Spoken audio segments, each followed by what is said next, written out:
Stop doing the things that you know are wrong that you could stop doing. Right? So it's a fairly limited attempt. First of all, we're not going to say that you know what the good is or what the truth is in any ultimate sense. But we will presume that there are things that you're doing that for one reason or another you know are not in your best interests. There's something about them that you just know you should stop. They're kind of self-evident to you. Other things you're going to be doubtful about. You're not going to know which way is up and which way is down. But there are things that you're doing that you know you shouldn't do. Now some of those you won't stop doing for whatever reason. You don't have the discipline, or maybe there's a secondary payoff, or you don't believe it's necessary, or it's too much of a sacrifice, or you're angry or resentful or afraid, who knows. So forget about those for now. But there's another subset that you could stop doing. It might be a little thing. Well, that's fine. Stop doing it and see what happens. And what'll happen is your vision will clear a little bit. And then something else will pop up in your field of apprehension that you will also know you should stop doing, and that you could stop doing, because you strengthened yourself a bit by stopping doing the particular stupid thing that you were doing before. That just puts you together a little bit more.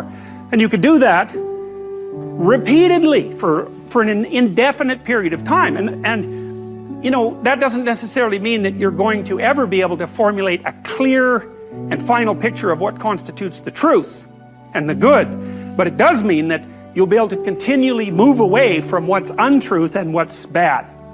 And you know, that's not a bad start. Make a damn schedule and stick to it.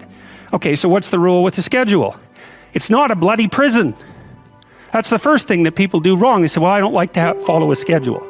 It's like, well, what kind of schedule are you setting up? Well, I have to do this, then I have to do this, then I have to do this, you know, and then I just go play video games, because who wants to do all these things that I have to do? It's like, wrong. Set the damn schedule up so that you have the day you want. That's the trick. It's like, okay, I've got tomorrow. If I was going to set it up so it was the best possible day I could have, practically speaking, what would it look like?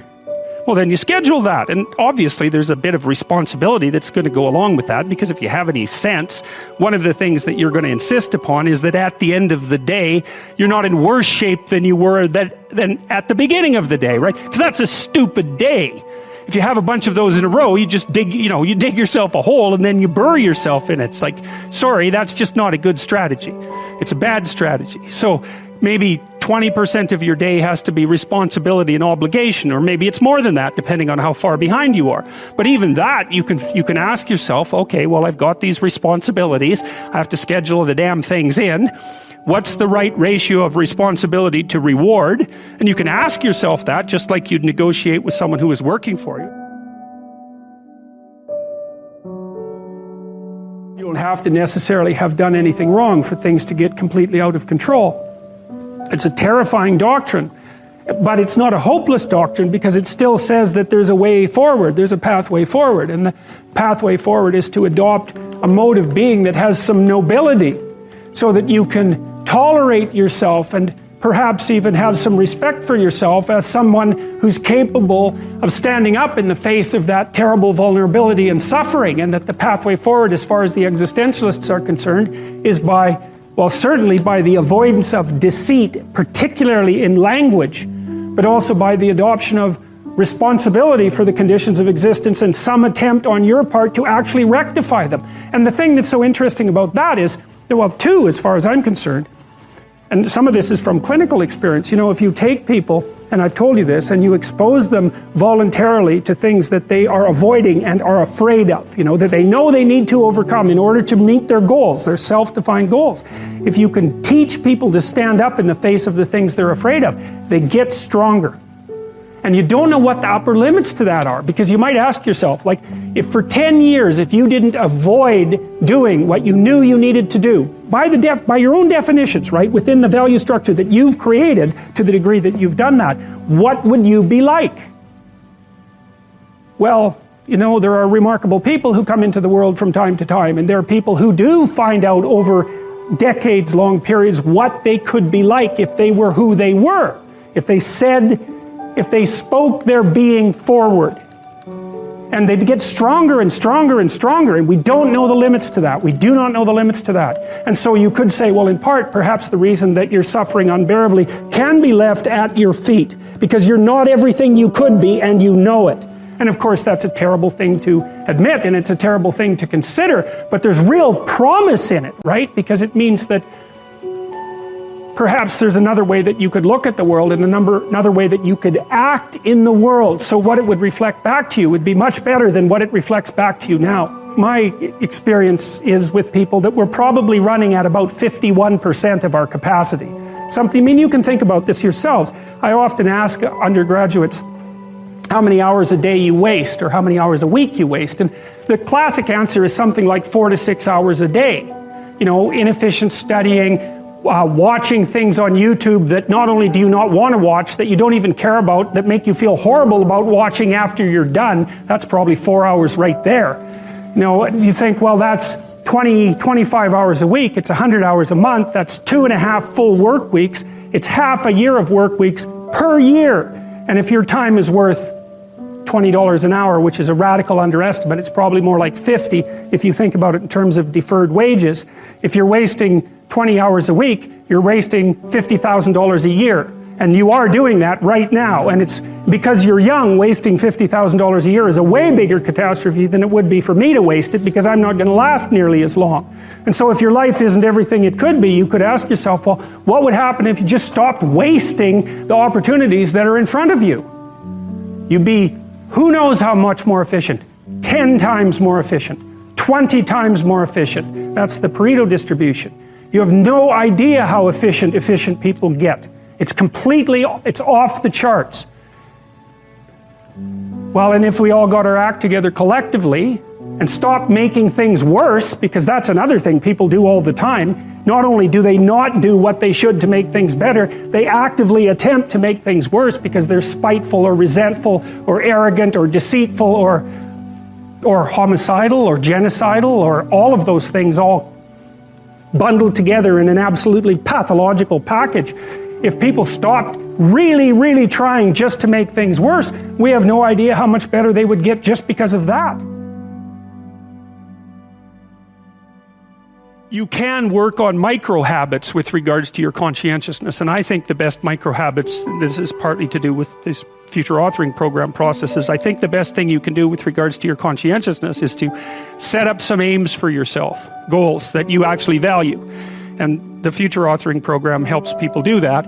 And basically it does a situational analysis it helps you do a situational analysis of your life more than a psychological analysis, I would say. And so the questions are something like, well, all right, you're going to have to put some effort into your life, and you need to be motivated to do that. And so what are the potential sources of motivation? Well, you could think about them in the big five manner. You know, if you're extroverted, you want friends. If you're agreeable, you want an intimate relationship. If you're disagreeable, you want to win competitions. If you're open, you want to engage in creative activity. If you're high neuroticism, you want security. Okay, so those are all sources of potential motivation that you could draw on, that you could tailor to your own, your own personality. But then there are dimensions that you want to consider your life across. And so we ask people about, well, if you could have your life the way you wanted it in 3 to 5 years, if you were taking care of yourself properly, what would you want from your friendships? What would you want from your intimate relationship? How would you like to structure your family? What do you want for your career? Well, how are you going to use your time outside of your job? And how are you going to regulate your mental and physical health, and maybe also your drug and alcohol use? Because that's a good place to auger down, because alcoholism, for example, wipes out, 5 to 10% of people. So you want to keep that under control. And then so maybe you develop a vision of what you would like your life to be, and that associates the goal. Well, once the goal is established, and then you break down the goal into micro processes that you can implement, the micro processes become rewarding in proportion in relation to their causal association with the goal, and that tangles in your incentive reward system. We talked about the dopaminergic incentive reward system, and that's the thing that keeps you moving forward. And the way it works is that it works better if it produces positive emotion when it can see you moving towards a valued goal. Okay, well, what's the implication of that? better have a valued goal, because otherwise you can't get any positive motivation working out. And so the more valuable the goal, in principle, the more the microprocesses associated with that goal start to take on a positive charge.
It's getting dark, I feel you. Don't at me.